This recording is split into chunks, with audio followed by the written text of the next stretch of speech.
Hello people, welcome to my tutorial on how to do LT on a mesmer. The build that I'm gonna be showing is a little hard to run, so I would recommend this only for more experienced people. Um, so yeah, um, about the build. When people think of mesmer LT, they usually think of something with these three skills: illusion of pain, conjure nightmare, and accumulated pain. Um, This build is very effective during unwanted guests, but other than that, I don't think there's a lot this build can do for the main team. Um, so that's why I like to bring something like this, Wastreless Demise and Cry of Pain. And with these two skills, the escort spikes and the veil spikes are gonna be a lot cleaner, and therefore I prefer running something like this. And as an additional skill, I also always like to bring Vestos Worry for even stronger spikes. So yeah, um, if you a lot of people think that if you don't bring something like this, that unwanted guess is gonna be hard because yeah, these three skills are so easy to use and you kill keep in like 10 seconds. But I can assure you that if you run something like this, unwanted guess is also gonna be very easy. But you'll see that in the video. Um, so the reason I do this on my mesmer is because you have uh, the runes available for all the mesmer attributes. Um, what I always like to do is I like to use three different headpieces when I do LT. I have an illusion magic headpiece that I use. I've got one for domination magic and I've got inspiration headpiece. Now obviously you can't use three headpieces at the same time, but you can switch them according to the situation. So if you just yeah pulling aggro and tanking stuff, you can use your inspiration magic headpiece for mentor of resolve. And when everything's bolt on you and you're about to spike, then you can change to your domination headpiece. So you have a stronger Wastreless Worry, Wastreless Demise. And yeah, when the spike's finished, you can just switch back to your inspiration headpiece and you can use mentor of resolve again.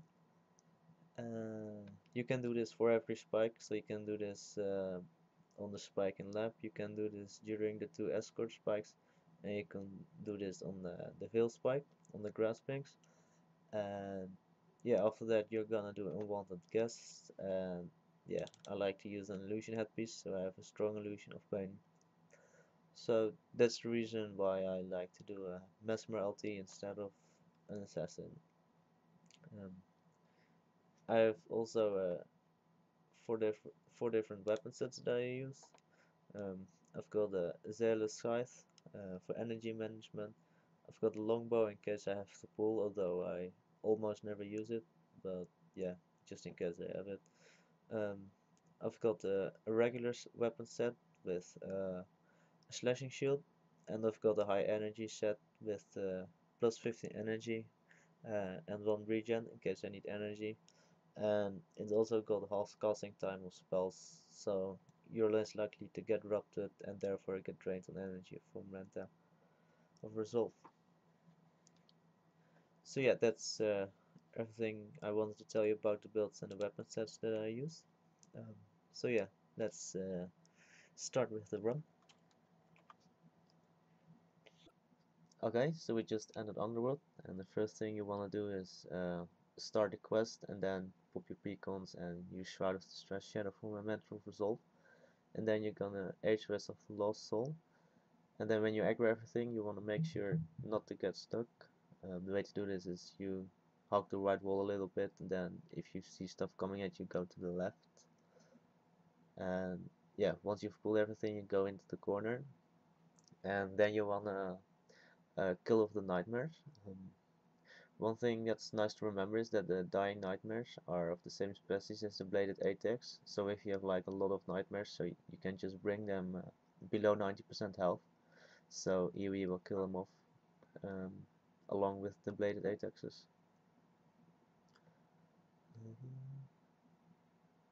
So after this spike is done, you wanna go to lab, and then yeah, same thing, and don't get stuck, or it will take a lot of time. Best thing to do right here is pull everything and then yeah, walk back a little bit and then go around.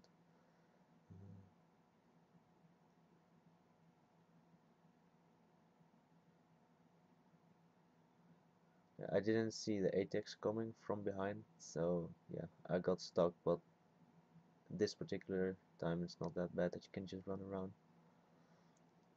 Yeah, make sure you refresh shadow form in time, and if you've got a skelly on you, you should tell that to the emo so that he can infuse you if you get like really low health. Yeah, once this is blocked, you wanna start killing off the tail reps by using Race Towards the Mice and Cry of Pain on them. Dropping shadow form is not a good idea for this part because of the nightmares. Um, so yeah, just maintain it.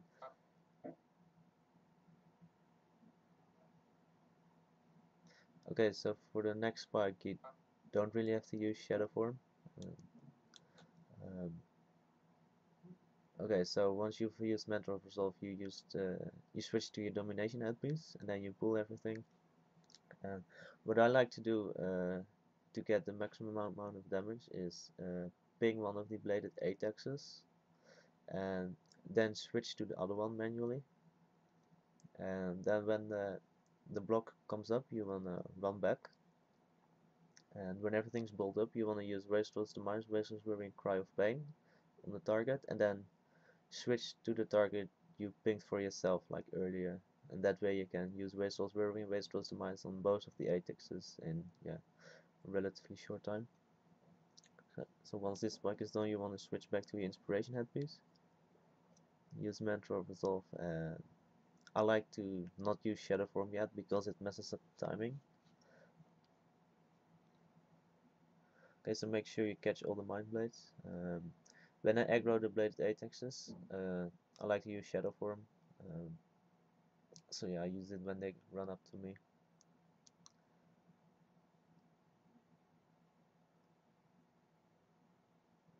Okay, so use Mantra of Resolve and then switch to your Domination headpiece.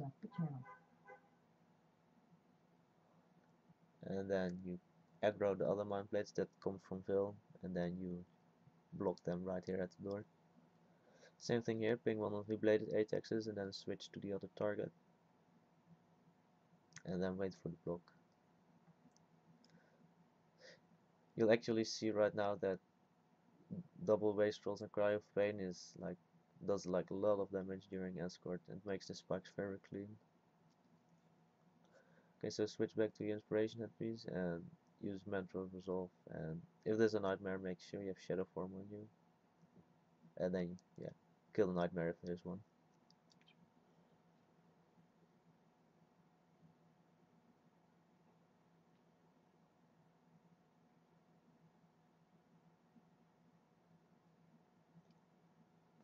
Make sure you stay in range of the emo, but yeah, this shouldn't be that much of a problem.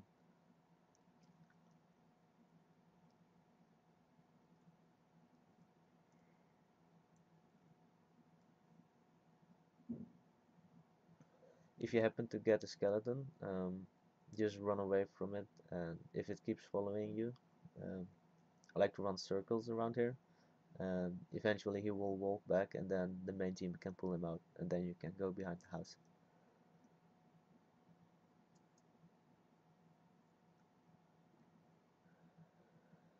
So once the graspings are blocked right here, I usually like to refresh my beacons because I hit the 5-minute mark, and then switch to your domination headpiece and you can start damaging the graspings with Wastrel's Demise and Cry of Pain.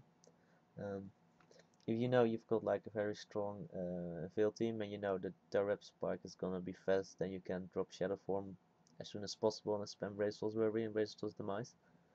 But in like casual runs, I just like to slowly kill the graspings, and when I see the last trap is dead, then I yeah, like really finish them off. I mistimed it a little bit, so you'll actually see what will happen if it goes wrong. You pop a grasping around here, um, It's not like a big deal or something, it's not like it's gonna fail, but it's just annoying to having to kill it off. Okay, so as you might have noticed, I already switched to my illusion headpiece, um, because I like to use the illusion headpiece during unwanted guests. If there's new souls at the bridge, then inform the Veil team about this, so they'll keep this in mind, and they may start with the wait with the Veil quest.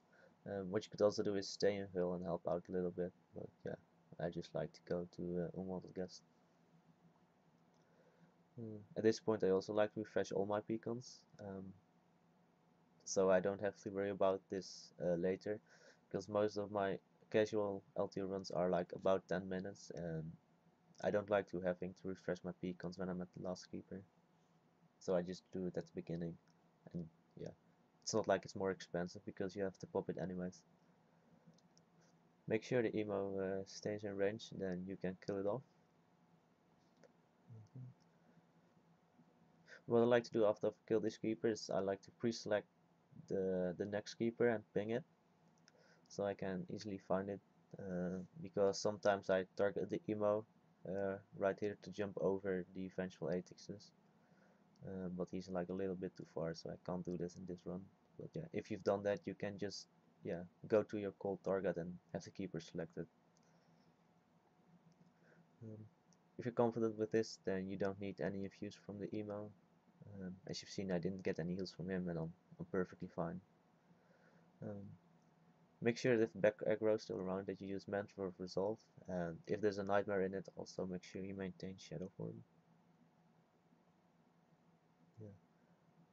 When you're at this keeper, you also have to use Shroud of Distress most of the time because of the timing, but yeah, it's no big deal. Just don't forget it. If you don't feel like very comfortable with this, then you can use a longbow to pull out the next keeper, so you don't aggro the skeletons. But if you're more experienced and you feel like very comfortable with it, you can just HOS of it and then strafe to the right so you block the skeletons. Um, so yeah.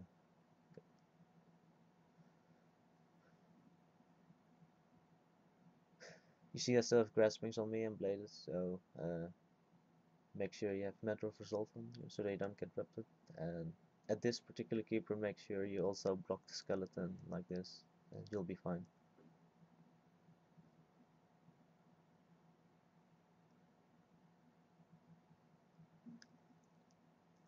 Um, my emo ran a bit early, uh, so he's gonna get aggro of the nightmare and he's gonna get branded. Um, so eventually I'm gonna die. Um, but yeah, to get to the last keeper, it's best to just run like this and hug the right wall, and then HOF, HOS from one of the bladeds or the graspings, so you get up here. Um, it's the fastest way to get here. Yeah, obviously I'm not gonna make this because I have no bones. Though eventually I'm gonna die. Um, I was trying to save the situation, but yeah, eventually I failed and I died, so yeah. Okay, so I just died on the previous run, um, but I still wanted to show you how to do the last keeper, because as a mesmer, you're a little more fragile than you would be on a sin, so it's important to know how to stay alive. There's two blocks you can use, one on the left hand side that you see right now. It's actually a glitch, because if you stand like right at this exact location, the skeleton won't be able to hit you. Um, as you can see, it's attacking me, but I'm not getting any damage from Bone Spike or Fury Splinters. Um, the other block that you can use is a little more popular, but also a little more riskier in my opinion. Um, it's on the right hand side of the bridge, it's right here.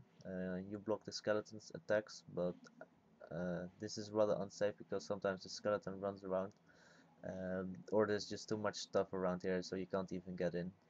Um, so that's why I like the glitch on the left hand side of the bridge, which is right here, because it's very consistent and it's safe enough. Uh, So yeah, this was my LT video for Mesmer, and I hope you liked it.